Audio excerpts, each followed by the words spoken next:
Good morning हमारे class 10th के प्यारे बच्चों आपकी जो पोएम चल रही है डस्ट ऑफ स्नो, आपकी जो पोएम चल रही है आज हम लोग इसी को आगे बढ़ाएंगे। आपकी जो पोएम चल रही है आपका ए लेटर टू गॉड में पहली पोएम जो आपकी दी है डस्ट ऑफ स्नो, आज हम लोग इसी को आगे बढ़ाएंगे।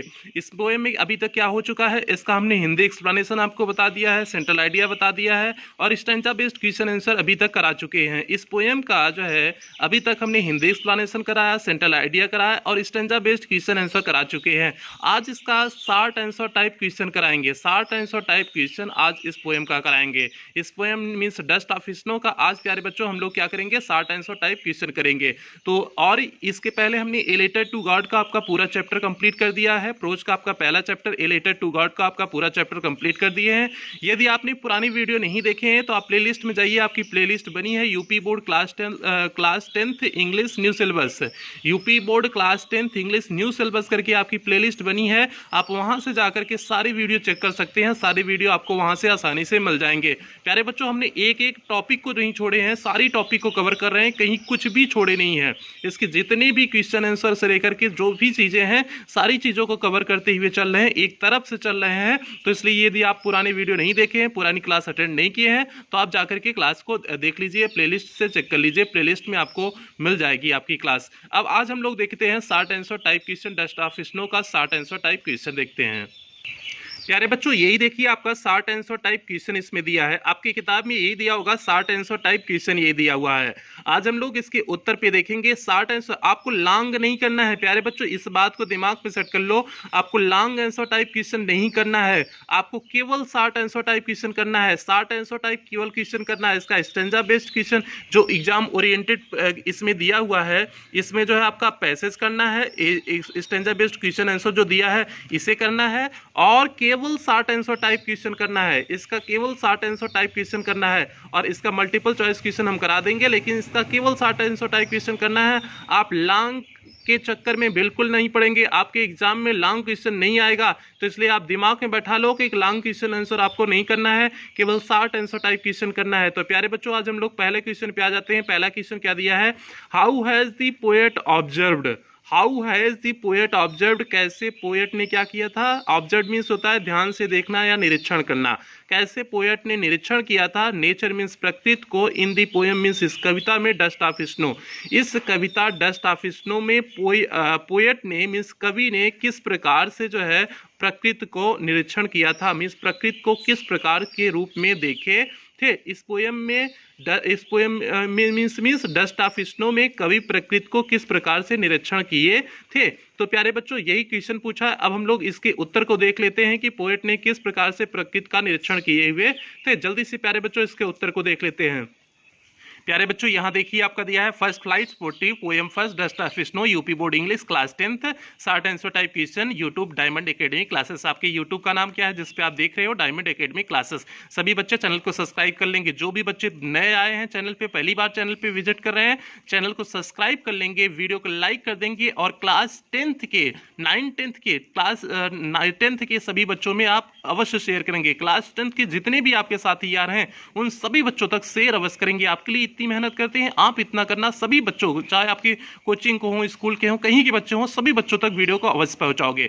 तो जल्दी से आ जाते हैं। यही देखिए जो है आपका ए हो गया जो है। अब ये देखिए पहला आपका क्वेश्चन हो गया, पहला क्वेश्चन हो गया, इसका उत्तर भी आपको यहाँ पर नीचे दिख रहा होगा, लिखा हुआ क्वेश्चन का उत्तर भी दिख रहा होगा। तो अब पोएट ने जो है कैसे निरीक्षण किया था, डस्ट ऑफ स्नो पोएम को किस प्रकार से निरीक्षण किया था जो है। तो जल्दी से इसके उत्तर देख लेते हैं। The poet has observed, poet ने क्या किया था, निरीक्षण किया था, नेचर मीन्स प्रकृति को एज अ पॉजिटिव मीडियम, किस माध्यम का निरीक्षण किया था, पॉजिटिव मीन्स सकारात्मक माध्यम अपनाए थे, मीन्स किसके प्रति, प्रकृति के प्रति उन्होंने, उसका व्यवहार कैसा था, सकारात्मक व्यवहार था। ऑफ चेंज फॉर हिम, जो उन्हें क्या कर दिया था, बदल दिया था, जो उन्हें क्या कर दिया था, सकारात्मक माध्यम था, जो उन्हें क्या कर दिया था, बदल दिया था। क्योंकि जो है जब डस्ट गिरी, जो है बर्फ की डस्ट गिरी उनके ऊपर, जो है कण गिरे बर्फ के, तो उनका मस्तिष्क, उनका मूड चेंज हो गया था ना, पोएट का मूड चेंज हो गया था ना, हमने हिंदी एक्सप्लेनेशन बताए थे। तो वही बात कर रहे हैं, ये जो है उनके लिए क्या किया, एक मीडियम का काम किया। हैप्पीनेस मीन्स उसके मूड को परिवर्तन करने के लिए एक मीडियम का काम किया। आगे देखो, the poet had been in the sorrowful, poet किस में था, दुखी में था, एंड डिप्रेसिव मीन्स निराश था। पोएट दुखी और निराश था। मूड इन दी पोएम मीन्स इस कविता में पोएट किसमें था, दुखी और निराश मनोदशा में था। मूड मीन्स क्या सकते हैं, मनोदशा।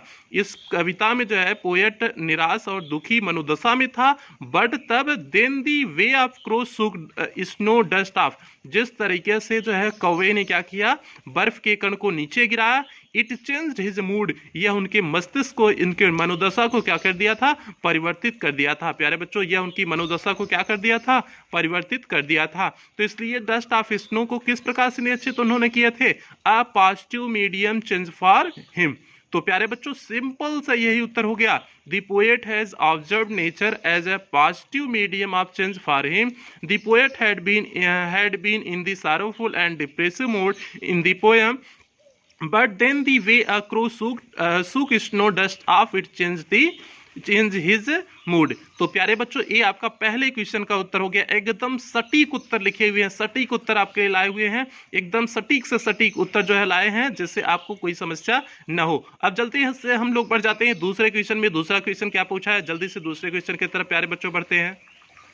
प्यारे बच्चों, दूसरा क्वेश्चन आप देखिए, what is the central idea of the poem dust of snow. Question क्या पूछा है, what is the central idea, क्या जो है मुख्य भाव है, सेंट्रल आइडिया मीन्स होता है मुख्य भाव होना, ऑफ द पोएम, इस कविता के, dust of snow, dust of snow कविता के मुख्य भाव क्या हैं।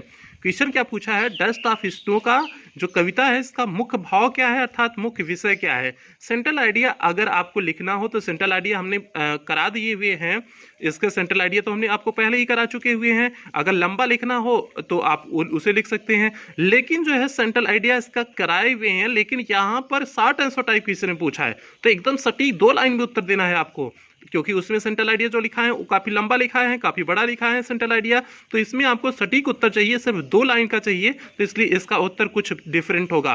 किस प्रकार से डिफरेंट होगा, 1 लाइन 2 लाइन में उत्तर किस प्रकार से देने की कोशिश करेंगे कि इस पोएम का मुख्य विषय क्या है, मुख्य भाव क्या है डस्ट ऑफ स्नो का। जल्दी से हम लोग इसके उत्तर को देख लेते हैं। क्वेश्चन नंबर 2 के उत्तर को जल्दी से देख लेते हैं प्यारे बच्चों। प्यारे बच्चों, आपको क्वेश्चन नंबर 2 दिख रहा होगा, क्या दिख रहा है, what is the central idea of the poem dust of snow. तो क्या हो जाएगा प्यारे बच्चों, जल्दी से इसका उत्तर को देख लो।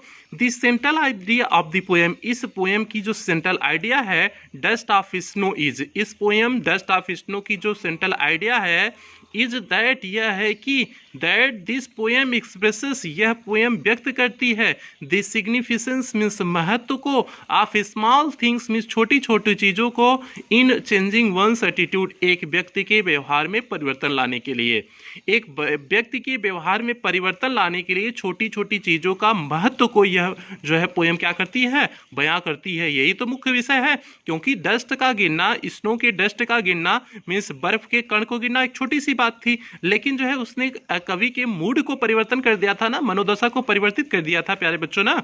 तो इसलिए जो है छोटी छोटी कभी कभी लाइफ में चीजें जो है किसी व्यक्ति की मनोदशा को परिवर्तित कर सकती हैं। जैसे आप बहुत दुखी हो, आपके माता पिता आपको खूब डांटे हुए हैं, लेकिन आप दोस्तों के साथ जाते हो, थोड़ा सा हंसी मजाक हुआ, आपका दिमाग सही हो जाता है, आपकी मनोदशा सही हो जाती है। तो प्यारे बच्चों, वही बात है, छोटी छोटी चीजों का महत्व होता है। आपके लाइफ में कोई छोटा सा जोक बोल दिया, आप निराश हो तो उससे थोड़ा सा खुशी मिल जाती है, आपका मनोदशा चेंज हो जाता है। तो वही बात है कि इस पोएम में क्या बताया गया है, छोटी छोटी चीजों के महत्व के बारे में चर्चा की गई है। यही तो इसका मुख्य थीम है, इसका तो मुख्य जो है यही तो विषय है इसका।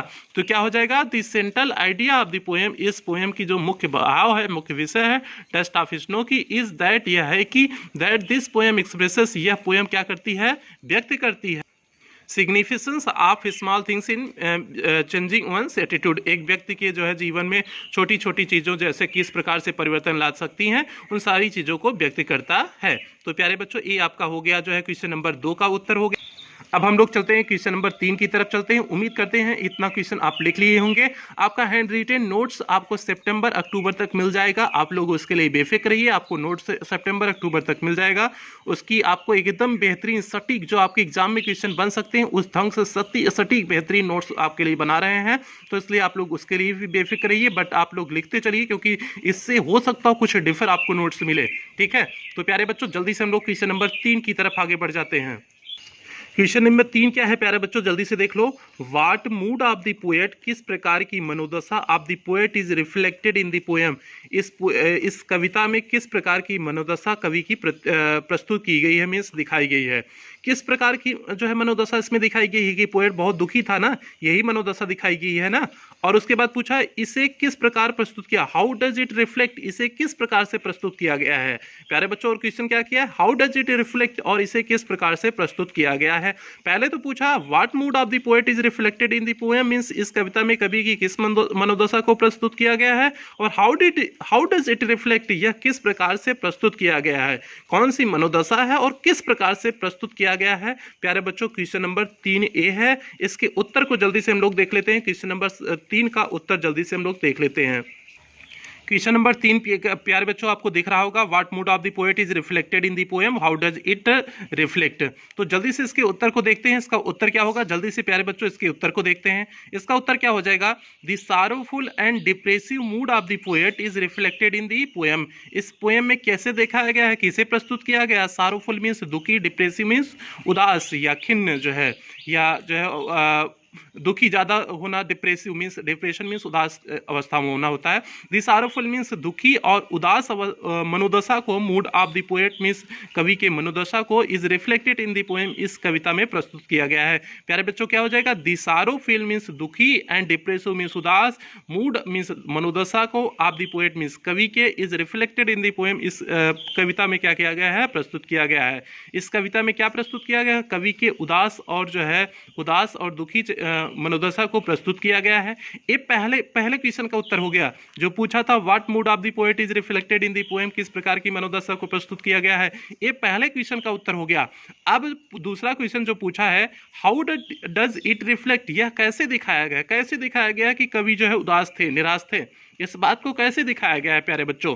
तो कैसे दिखाया गया था, क्योंकि उदास के लिए तो कोई शब्द प्रयोग किया नहीं गया है, उसमें उदास के लिए कोई शब्द कहीं नहीं प्रयोग किया गया है। तो कैसे आपको पता कि कवि उदास थे, क्यों, कैसे पता, क्योंकि कौवा जो है अशुभ की पहचान है। कौवा और जो धतूरे का वृक्ष है, धतूरा पॉइजनस होता है, विषैला होता है, और जो है वैसे ये क्या कहते हैं जो है आपका कौवा भी अशुभ होता है। तो इन सारी चीजों को दिखा करके उसने जो है दुखी होने का भाव प्रकट किया है।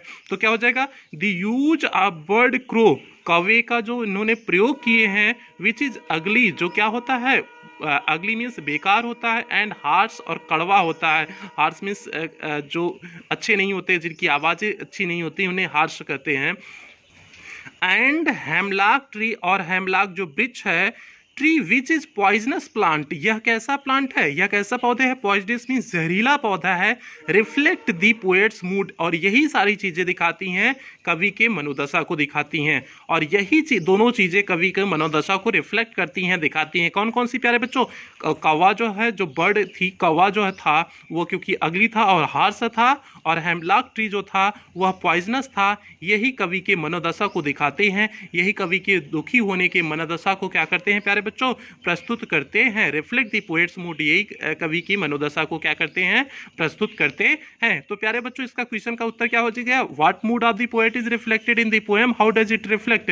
तो प्यारे बच्चों इसका उत्तर क्या हो गया, the sorrowful and depressive mood of the poet is reflected in the poem, the use of bird crow which is ugly and harsh, and hemlock tree which is poisonous plant reflect the poet's mood. तो ये हो गया आपका तीसरे question का उत्तर। अब हम लोग बढ़ेंगे चौथे क्वेश्चन की तरफ, और चौथे क्वेश्चन की तरफ बढ़ने से पहले जो भी बच्चे चैनल पे पहली बार आए हैं, चैनल को सब्सक्राइब करें, वीडियो को लाइक करें, क्लास 10th के सभी बच्चों में शेयर अवश्य करें, सभी बच्चों को तक इस वीडियो को अवश्य पहुंचाएं, क्योंकि आपकी रेगुलर क्लास चल रही है, डेली क्लास चल रही है, डेली आपको क्लास मिल रही है। तो आप लोग जो है प्लेलिस्ट से जाकर के आपको सारी क्लासें आपको वहाँ जो चल चुकी हैं वो भी मिल जाएंगी, और डेली आपकी क्लासें हो रही हैं। अब हम लोग अगले क्वेश्चन की तरफ बढ़ जाते हैं, क्वेश्चन नंबर 4 की तरफ बढ़ जाते हैं। प्यारे बच्चों क्वेश्चन नंबर 4 आपका क्या है, where was the poet and what happened to him.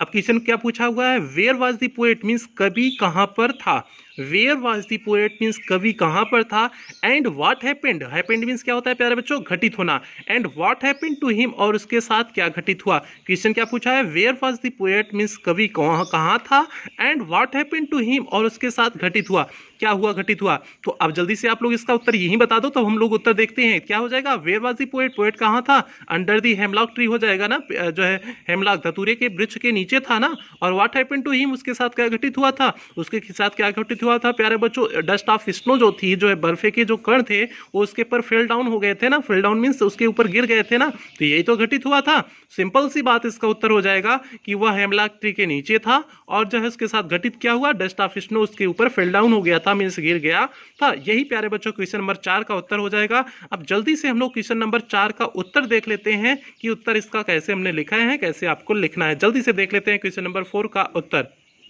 प्यारे बच्चों, आपको क्वेश्चन नंबर 4 दिख रहा होगा, उसका उत्तर भी आपको दिख गया होगा। जल्दी से हम लोग इसके उत्तर की चर्चा कर लेते हैं। क्या हो जाएगा, the poet was near the hemlock tree. कवि कहाँ था, हेमलॉक वृक्ष के नजदीक में था, जो है, या अंडर दी हेमलॉक ट्री हो सकता हो, कह सकते हो, मीन्स धतूरे के वृक्ष के नीचे था, या नियर दी हेमलॉक ट्री हो जाएगा। जैसे भी आपको लिखने का मन हो वैसे लिख सकते हो। पहले क्वेश्चन का उत्तर मिल गया। The poet was very sorrow.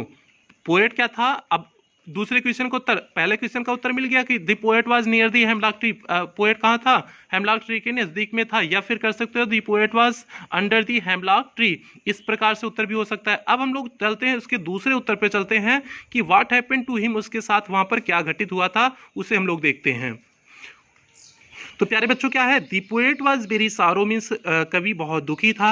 At the time, उसी समय, a crow sit on the tree, एक कौवा पेड़ पे बैठ गया, एंड शेक इट्स ब्रांच, और इसकी शाखाओं को क्या करने लगा था, हिलाने लगा था। Then all sort of dust of the snow, फिर जब सभी बर्फ के टुकड़े, जो है बर्फ के कण, has fell on the poets head, poet के किस पे गिरे, सर पर गिरे।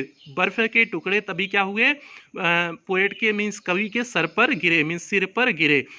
दिस इंसिडेंट, यह घटना, है चेंज द पोएट्स माइंड, यह घटना क्या कर दी थी, पोएट के मीन्स कवि के मस्तिष्क को, मनोदशा को क्या कर दिया था, परिवर्तित कर दिया था। यही प्यारे बच्चों हो गई। वहाँ क्या घटित हुआ था कि एक शाखा पे कौवा आया, बैठा जो है, और बैठ करके उसने उसकी शाखाओं को हिलाया, तो जो है स्नो के, जो है बर्फ के कुछ डस्ट गिरे, मीन्स उनके कुछ कण गिरे, जिससे जो है कवि का मनोदशा क्या हो गया था, परिवर्तित हो गया था। तो यही प्यारे बच्चों घटित हुआ था ना। तो ये हो गया आपका चौथे क्वेश्चन का उत्तर हो गया। सिंपल सा चौथे क्वेश्चन का उत्तर था, the poet was near the hemlock tree, the poet was very sorrow at the time a crow sit on the tree and shake its branch, then all sorts of dust of snow has fallen on the poet's head. This incident has changed the poet's mind.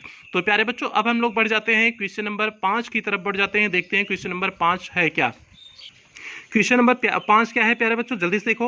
Narrate similar experience, ऐसे ही एक अनुभव के बारे में व्याख्या कीजिए, चर्चा कीजिए, ऑफ योर लाइफ मीन्स अपने जीवन में, व्हेन नेचर इंटरवेंड, जब प्रकृति का समावेश हुआ है, एंड चेंज्ड योर मूड, और आपकी मनोदशा को क्या कर दिया हो, परिवर्तित कर दिया हो।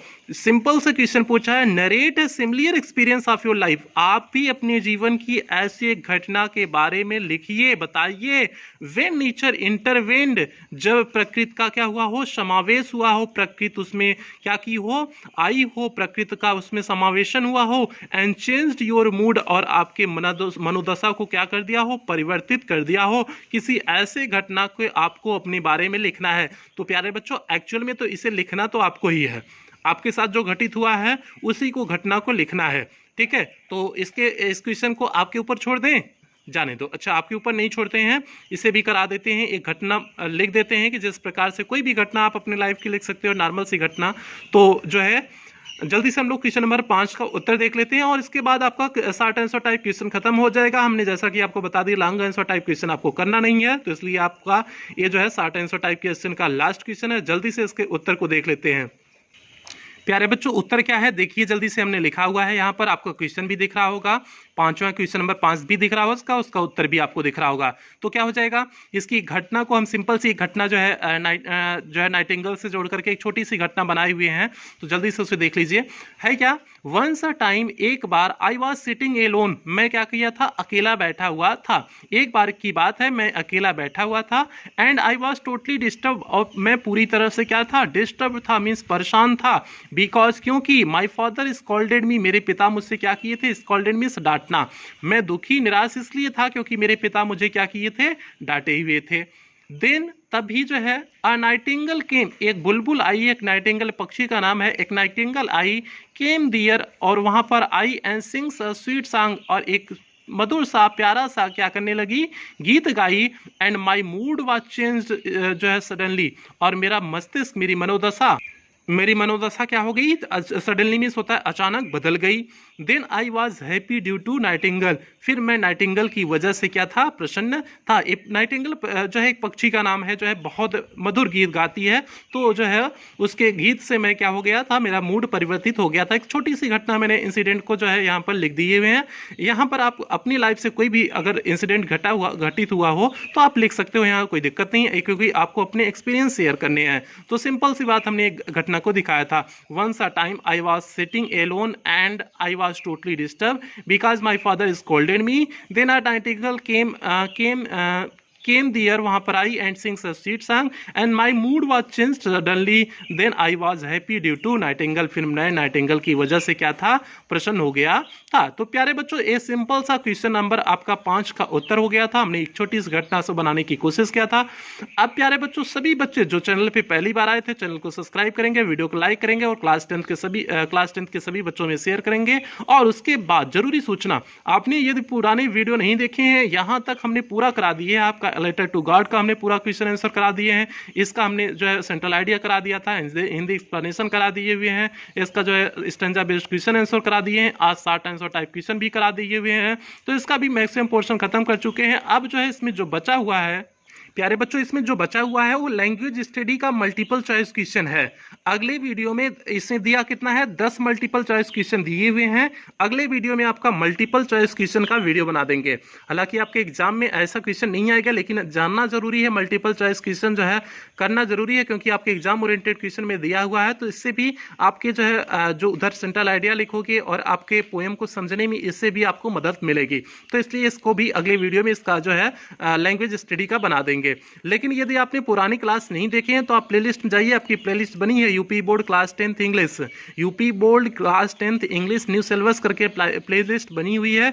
आप वहां से जाकर के सारे वीडियो को चेक कर सकते हैं, सारी क्लास को पूरा कर सकते हैं, अटेंड कर सकते हैं।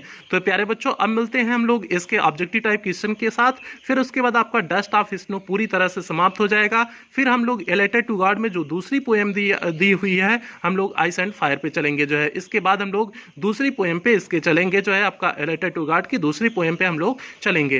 प्यारे बच्चों, अब फिर मिलते हैं नेक्स्ट क्लास में। तब तक के लिए आप लोग अपना ध्यान रखें और अपने परिवार वालों को ध्यान